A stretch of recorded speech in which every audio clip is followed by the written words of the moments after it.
Hello friends, let's enjoy study with Pawan channel का स्वागत है। आज मैं लेकर आया हूँ क्लास 9 का हिस्ट्री का चैप्टर नंबर 2 अमेरिकी स्वतंत्रता संग्राम। ये एससीईआरटी बोर्ड यानी बिहार बोर्ड का ये कंटेंट्स है और ये बीपीएससी टीआरई का चाहे स्टेट का होने वाला एग्जाम हो उसके लिए काफ़ी ज़्यादा इंपॉर्टेंट पॉइंट्स है। तो ये स्टार्ट करते हैं अपने इस वीडियो को। देखिए, मैं इस वीडियो में केवल हाईलाइट पॉइंट को ही पढ़ूंगा। तो ये स्टार्ट करते हैं अपने इस वीडियो को।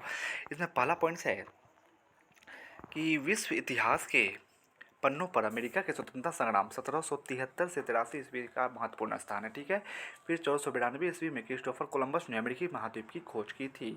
फिर नेक्स्ट है, पुनः अमेरिगो वेस्पुची ने इस बृहद भूखंड के बारे में विस्तृत जानकारी दी।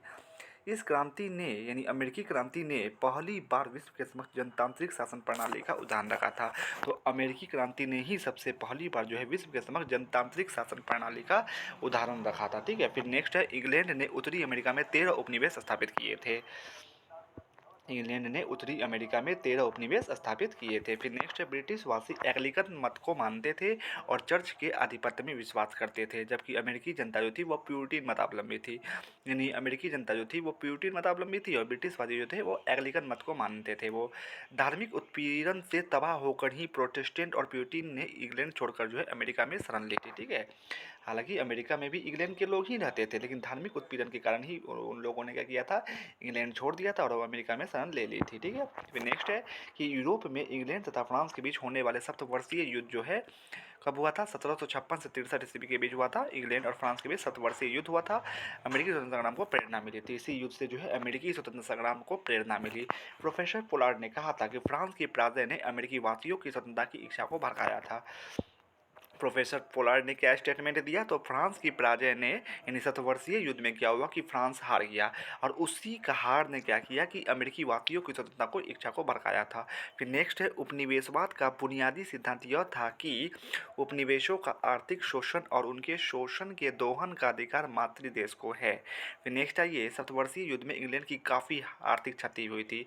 हाँ, यहाँ फ्रांस की ही क्षति नहीं हुई बल्कि इंग्लैंड की भी काफ़ी क्षति हुई थी और उस क्षतिपूर्ति हेतु उसके क्या किया था, उसने तत्कालीन प्रधानमंत्री ग्रीनविले थे, यानी शतवर्षीय युद्ध जो हुआ था उस समय इंग्लैंड के प्रधानमंत्री कौन थे, ग्रीनविले थे।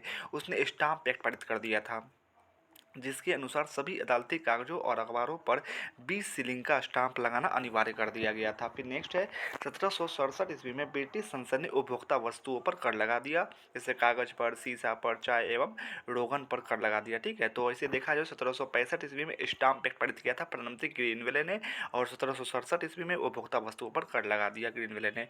फिर नेक्स्ट है, सैमुअल एडम्स ने करों का प्रतिनिधित्व करते हुए नारा दिया कि प्रतिनिधित्व नहीं तो कर नहीं। एंड इसका स्टेटमेंट यानी कहने का मतलब ये था कि अमेरिकी वासी को अगर सरकार में मतलब हिस्सा नहीं दिया गया तो वो किसी तरह का कर भी नहीं देंगे वो अंग्रेजों को। इसलिए उन लोगों ने नारा दिया, सैमुअल एडम्स ने, कि प्रतिनिधित्व नहीं तो कर नहीं। ब्रिटिश सरकार की कार्रवाइयों का विरोध करने के लिए उपनिवेशवासियों ने स्वाधीनता के पुत्र तथा स्वाधीनता की पुत्रियां आदि संस्थाएं स्थापित की थी। तो ब्रिटिश सरकार की कार्रवाइयों का विरोध करने के लिए ही उपनिवेशवासियों जो थे यानी अमेरिका के लोग जो थे उन लोगों ने स्वाधीनता के पुत्र तथा स्वाधीनता की पुत्रियां आदि संस्थाएं स्थापित की थी।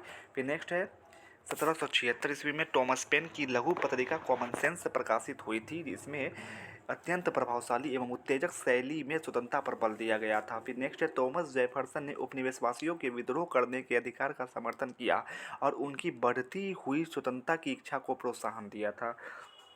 फिर नेक्स्ट है, इंग्लैंड के शासक जॉर्ज तृतीय ने सत्ता संभालते ही उपनिवेशों के प्रति निरंकुश नीति अपनाई। तो इंग्लैंड के शासक कौन थे, जॉर्ज तृतीय। उसने क्या किया कि सत्ता संभालते ही उपनिवेशवासियों के प्रति निरंकुश नीति अपनाई। फिर नेक्स्ट है, ये 1773 ईस्वी में चाय कानून द्वारा ईस्ट इंडिया कंपनी को भारत से सीधे अमेरिका चाय भेजने का एक अधिकार प्रदान किया गया था, जिसका उपनिवेशवासियों ने जबरदस्त विरोध किया। इसीलिए बोस्टन टी पार्टी घटना हुई थी। कब हुई थी, 16 दिसंबर 1773 ईस्वी को। चाय से लदा हुआ जहाज जब अमेरिका के बोस्टन बंदरगाह पर पहुंचा तो वहां के कुछ नागरिक आदिवासी रेड इंडियन जिसको बोलते हैं, जैसे कपड़े पहनकर जहाज पर पहुंचे और उन्होंने चाय की सभी पेटियां जो थी समुद्र में फेंक दी। इस घटना को ही बोस्टन टी पार्टी के नाम से जाना जाता है और बोस्टन टी पार्टी घटना जो है 16 दिसंबर 1773 ईस्वी को हुई थी। फिर आइए नेक्स्ट पैराग्राफ पर चलते हैं। 5 सितंबर 1774 ईस्वी को क्या हुआ था कि 13 उपनिवेश जो थे अमेरिका के, उनके प्रतिनिधियों का फिलाडेल्फिया शहर में एक महादेशीय सम्मेलन आयोजित किया गया था, जिसमें ब्रिटिश कानूनों का विरोध तथा व्यापार के बहिष्कार का निर्णय लिया गया था। ठीक है।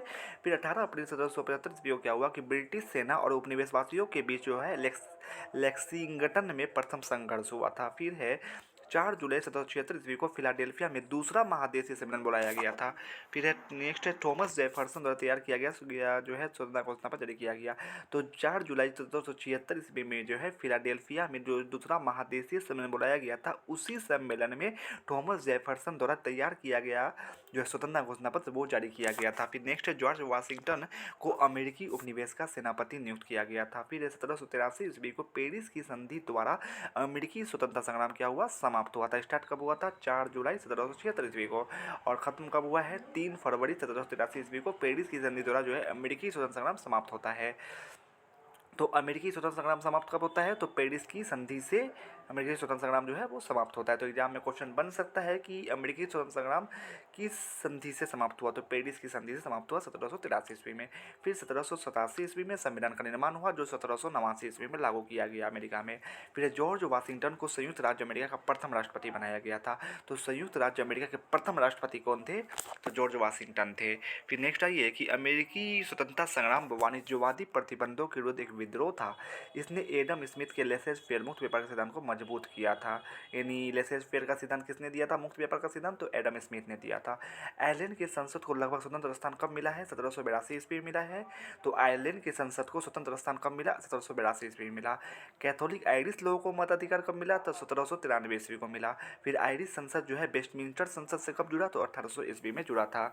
फिर अमेरिकी स्वतंत्रता संग्राम में लफायते के नेतृत्व में फ्रांसीसी सैनिकों ने भाग लिया था। देखिए काफ़ी ज़्यादा इंपॉर्टेंट पॉइंट है ये कि अमेरिकी स्वतंत्रता संग्राम में जो था फ्रांस भी जो था अमेरिकी की ओर से लड़ा था अंग्रेजों के विरुद्ध, लेकिन फ्रांस जो लड़ा था वो लफायते के नेतृत्व में फ्रांसीसी सैनिकों ने क्या किया था, वो अमेरिकी स्वतंत्रता संग्राम में भाग लिया था।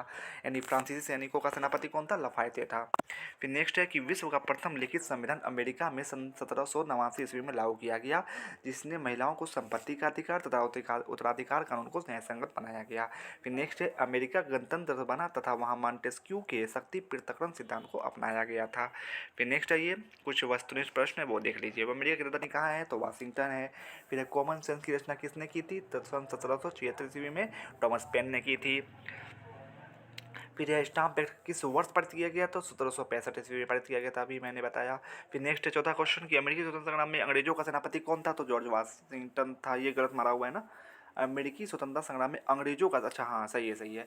यहाँ पूछ रहा है कि अमेरिकी स्वतंत्रता संग्राम में अंग्रेजों का सेनापति कौन था, तो जो कार्नवालिस था। और अमेरिका का सेनापति कौन था, तो वाशिंगटन था। ठीक है, यहाँ पूछ रहा अंग्रेजों का सेनापति कौन था, तो लॉर्ड कार्नवालिस था। फिर अमेरिकी संविधान कब लागू हुआ था, तो सन 1789 ईस्वी में लागू हुआ था। फिर विश्व में प्रथम लिखित संविधान किस देश में लागू हुआ, तो अमेरिका में ही लागू हुआ था। फिर आइए नेक्स्ट पेज पर चलते हैं। 7वां क्वेश्चन, किस संधि के द्वारा अमेरिकी स्वतंत्रता संग्राम को मान्यता मिली, तो पेरिस की संधि के द्वारा जो है, जो कि 3 फरवरी 1783 ईस्वी को हुई थी, उसी के द्वारा जो है अमेरिकी स्वतंत्रता संग्राम को मान्यता मिली। फिर अमेरिकी स्वतंत्रता संग्राम में अमेरिका का सेनापति कौन था, तो वाशिंगटन था। फिर अमेरिका के प्रथम राष्ट्रपति कौन थे, तो जॉर्ज वाशिंगटन थे। फिर सप्तवर्षीय युद्ध किन 2 देशों के बीच हुआ था, तो फ्रांस और ब्रिटेन के बीच हुआ था। फिर नेक्स्ट है तत्वों की पूर्ति करे। लेसेज फेयर का सिद्धांत देश ने दिया था, तो लेसेज फेयर का सिद्धांत किसने दिया है, तो एडम स्मिथ ने दिया है। दूसरा क्वेश्चन है शक्ति के पृथक्करण का सिद्धांत देश ने दिया था, शक्ति के पृथक्करण का सिद्धांत जो है मॉन्टेस्क्यू ने दिया था। काफ़ी ज़्यादा इंपॉर्टेंट पॉइंट्स है ये भी। सेनापति लाफायते देश का रहने वाला था, तो वो फ्रांस का रहने वाला था। फिर चौथा क्वेश्चन, जॉर्ज तृतीय इंग्लैंड का देश था, तो इंग्लैंड का शासक था। 5वां क्वेश्चन है धर्मनिरपेक्ष राज्य की स्थापना सर्वप्रथम देश में हुई थी, तो धर्मनिरपेक्ष राज्य की स्थापना सर्वप्रथम जो है वो अमेरिका में हुई थी। फिर नई दुनिया अमेरिका का पता देश ने लगाया था, नई दुनिया अमेरिका का पता जो है वो कोलंबस ने लगाया था 1492 में। 7वां क्वेश्चन, अमेरिका में अंग्रेजों के देश उपनिवेश थे, अमेरिका में अंग्रेजों के 13 उपनिवेश थे। 8वां क्वेश्चन, सर्वप्रथम आधुनिक गणतंत्रात्मक शासन की स्थापना देश में हुई थी, सर्वप्रथम आधुनिक गणतंत्रात्मक शासन की स्थापना अमेरिका में हुई थी। अमेरिकी स्वतंत्रता संग्राम का तत्कालीन कारण देश था, तो अमेरिकी स्वतंत्रता संग्राम का तत्कालीन कारण बोस्टन टी पार्टी था। 10वां क्वेश्चन, राइट्स ऑफ मैन की रचना जो है थॉमस जेफरसन ने की थी। फिर आइए सही गलत का कथन, सही के सामने सही लगाना है, गलत के सामने गलत लगाना है। जॉर्ज वाशिंगटन अमेरिका के प्रथम प्रधानमंत्री थे, ये बिल्कुल गलत है क्योंकि प्रथम राष्ट्रपति थे ना कि प्रथम प्रधानमंत्री थे। अमेरिका यूरोप महादेश में स्थित है, ये भी गलत है। फिर अमेरिकी स्वतंत्रता संग्राम के दौरान राजनेता के पुत्र एवं पुत्री नामक संगठन का निर्माण किया गया था, ये बिल्कुल सही है। फिर चौथा क्वेश्चन, अमेरिका की खोज कोलंबस ने नहीं किया था, ये बिल्कुल गलत है, किया था। 5वां क्वेश्चन, अमेरिकी स्वतंत्रता संग्राम में फ्रांस ने इंग्लैंड का साथ दिया था, गलत है, ये अमेरिका का साथ दिया था फ्रांस ने। छठा क्वेश्चन, अमेरिकी स्वतंत्रता संग्राम का घोषणा पत्र जेफरसन तैयार किया था, ये बिल्कुल सही है। स्टाम्प एक्ट ग्रीनविले के समय पारित किया गया था, ये भी बिल्कुल सही है। फिर आइए नेक्स्ट चलते हैं। फिर आइए नेक्स्ट पेज पे चलते हैं। यहाँ देखिए काफ़ी ज़्यादा इंपॉर्टेंट पॉइंट्स है ये। 1756 से 63 ईस्वी के बीच जो है इंग्लैंड तथा फ्रांस के बीच 7 वर्षीय युद्ध चला है, फ्रांस की इसमें पराजय हुई है। फिर है 1765 ईस्वी में इंग्लैंड का प्रधानमंत्री ग्रीनविले ने स्टाम्प एक्ट पारित किया है। फिर सन 1767 ईस्वी में ब्रिटिश संसद ने उपभोक्ता वस्तुओं पर कर लगाया था। सन 1773 ईस्वी में चाय कानून बना था। फिर नेक्स्ट आइए 1774 ईस्वी में 13 उपनिवेशों के प्रतिनिधियों का फिलाडेल्फिया शहर में प्रथम महादेशीय सम्मेलन का आयोजन किया गया था। कब? 5 सितंबर 1774 ईस्वी को। और 1775 में क्या हुआ? ब्रिटिश सेना एवं उपनिवेशवासियों के मध्य लेक्सिंगटन में प्रथम संघर्ष हुआ था। कब? 18 अप्रैल 1775 ईस्वी को। फिर सन 1776 ईस्वी को क्या हुआ? टॉमस पेन की पत्रिका जो थी कॉमन सेंस प्रकाशित हुई थी और फिलाडेल्फिया में दूसरा महादेशीय सम्मेलन बुलाया गया था। कब? 4 जुलाई 1776 ईस्वी को। फिर नेक्स्ट है 1782 ईस्वी में आयरलैंड की संसद को स्वतंत्र स्थान प्राप्त हुआ। सन 1783 ईस्वी में क्या हुआ? पेरिस संधि के द्वारा अमेरिकी स्वतंत्रता संग्राम को समाप्त किया गया 3 फरवरी 1783 ईस्वी को।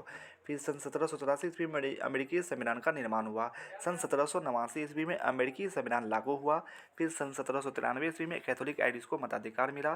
फिर 1800 में आयरिश संसद वेस्टमिंस्टर संसद से जुड़ा। वीडियो कैसा लगा कमेंट्स में ज़रूर बताइएगा, अगर अच्छा लगा हो तो प्लीज़ प्लीज़ प्लीज़ बाकी वीडियो के लिए प्लीज़ मेरे चैनल को सब्सक्राइब करें और हाँ बेल आइकन जरूर प्रेस कर दीजिएगा ताकि मैं जब भी वीडियो बनाऊँ नोटिफिकेशन सबसे पहले आपको जरूर मिल जाए।